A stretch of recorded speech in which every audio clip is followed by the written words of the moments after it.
All right, thank you. Like many of you in the room, I've been thinking a lot about the future and where this is going and where education might go. And so I started looking at all these prophets of education and technology, and I'll share links with you guys later if anybody's interested in these. But what I found was that they all agree on one trend, and that is that we're heading toward ubiquitous networks, ubiquitous computing, ubiquitous information at unlimited speed about everything, everywhere, from anywhere, on all kinds of devices. So that's the summary of where the future is going. And what's interesting about that is as we approach ubiquitous information, we are going to have to change the way we approach information itself. And one of the things I've been thinking a lot about is in my classroom, which actually looks a lot like this, except it's about half as big. I have about 400 students. We need to move those students from being knowledgeable, that is knowing a lot of stuff, to being knowledge-able, that is actually able to find, analyze, criticize, and critique, and even create information. And part of that has to be that they have to understand this new mediascape that we're all in. And it's actually floating in the air all around us right now. And so I have a little personal story to tell you about this. This starts with the big number of $1 million. $1 million is what it costs to produce a 30-second commercial for the Super Bowl in the United States, which is a really big deal. It's bigger than the World Cup in the United States. So people put a lot of money into these commercials. They put $1 million just for this 30-second spot. But Doritos had an idea. They were going to leverage this new media landscape, and they actually offered up to the people, anybody, anywhere, to create the commercial for them. And they created a little contest for this. And this is the commercial that won. I'm not going to show the whole commercial here. But when they asked these two guys who were like 19 years old how much it cost them to create a 30-second Super Bowl spot, they responded that it was $12.79. And it did really well. As you can see, it was in the top 5 of all commercials that year for the Super Bowl. It was very effective. And at $12.79, it was a pretty good deal. But it turns out that it cost $2.6 million to get that commercial on the Super Bowl, to actually air it. And so that brings the total cost to $2.6 million, $12.79. They do this, they spend all this money because they want people talking about their product. Now, what was interesting is that the video that was talked about the most for the next week cost $0 to produce. And I know that because I actually produced it myself. And there you can see the top 3 on Technorati. This is the people who were blogging videos that time. And here I'll show you just a quick clip of this. So many of you guys have probably seen this. This is the machine is using us.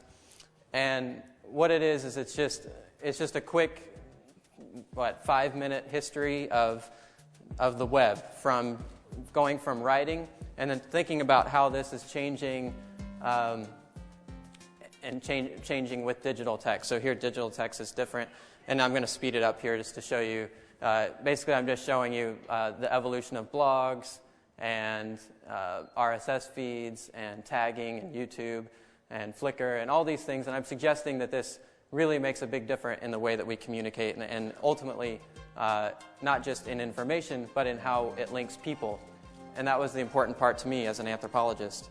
And so at the end of the video, I suggested that we're going to have to rethink a few things, and not just things about information. Obviously, we're going to have to rethink things like copyright and authorship and identity and so on. But we're also going to have to rethink some really fundamental things about our lives, and that includes such things as love, family, and ourselves. So, what's really interesting about this video, though, is not the video itself, but the journey that video went on. Because what's interesting about it is it was created in the basement of this house in the middle of Kansas. And for those of you who are not familiar with the United States, that's like the middle of nowhere. So this is really kind of a big deal. And what's interesting about it is I was actually collaborating with a man in Cote d'Ivoire who was the musician on the project. He had put his music out on the web with a Creative Commons license, which meant that I could use it. So essentially, we were collaborating across time and space. Now, pretty soon after I uploaded it on Wednesday before Super Bowl Sunday last year. And this is on Friday. It had 250 views. And I took the screenshot because I was so excited. As an academic, if more than like 200 people see your stuff, this is a really big deal. So, so I had to take the screenshot. And if you think about the importance of this, it's not just about academic reaching a large audience. Think about how hard this would have been to do in 1989. So go back to 1989. Tim Berners-Lee is just setting the framework for what would become the World Wide Web.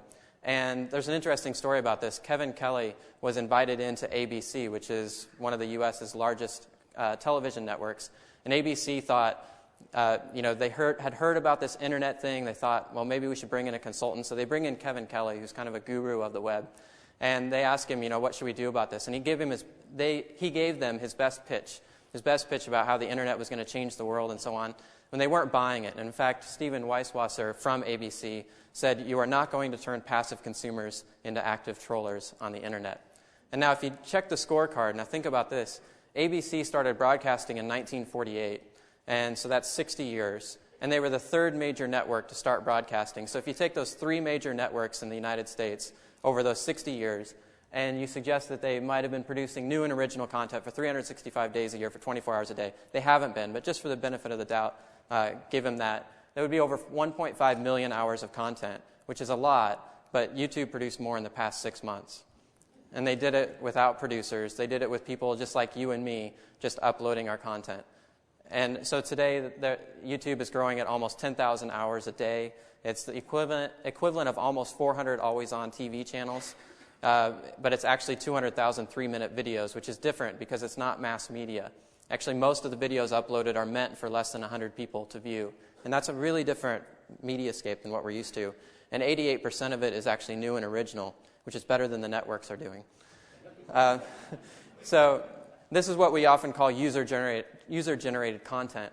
Now, this is taken the Saturday morning now, and you can see it went from 250 to over 1,000 views. So I had to take the screenshot again. Very exciting to get over 1,000 views. But I also noticed that it was growing exponentially, that it was getting passed around somehow. And so I started studying how it was traveling around the web. And so very early on, I found this on that Saturday. It had been dug. Now, what is dug? A lot of you know what dig is. Dig is just a website that allows you to submit a video or a story, and then people can dig it, give it a thumbs up, or they can bury it and give it a thumbs down. And things that are dug up literally get dug up to the top and end up on the front page. And that's what happened with my video. So it's not just about user-generated content. This is also user-generated filtering. Millions of people around the world filtering it with little thumbs up and thumbs down, collectively creating a filter. So there it comes onto the front page of Dig.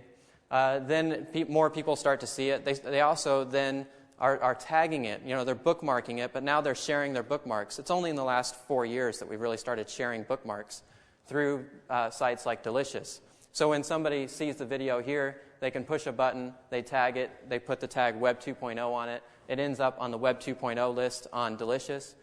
And that is a form of user-generated organization. Millions of people, again, collectively working together and organizing the web. What's really cool about that, though, is that list can go out in an RSS feed, just like almost anything else on the web. And this stuff then is like basically shipped out, and it can come right onto your front page or anybody's front page who happens to be watching for that tag. So the moment somebody tags something with the word Web 2.0, it can show up on your front page. And this is what you might call user-generated distribution. And this is basically now a user-generated mediascape that is actually now competing with the old mediascape that we've all become accustomed to. Now, it's also traveling around the blogosphere at this time. And this is kind of interesting because there's now 133 million blogs. And so there's a lot of possibilities for people to blog about it. What's interesting about that number, if you're paying attention, that's almost 133 million more than there were in 2003. And that's just 5 years ago. We barely knew what blogs were, and now all of a sudden they're everywhere. So here's user-generated commentary. Now what's interesting about that, though, is that every time you blog about something, every time you link to something, there's a computer, there's the machine, you might say, this web of machines is actually keeping track of how many people are blogging about it, how many people are tagging it and linking it. And so you actually then end up with these computers and human-generated top 10 lists. That's how that top 10 list was created that I was telling you about. So this is now Technorati on Sunday morning, the Super Bowl Sunday morning. You can see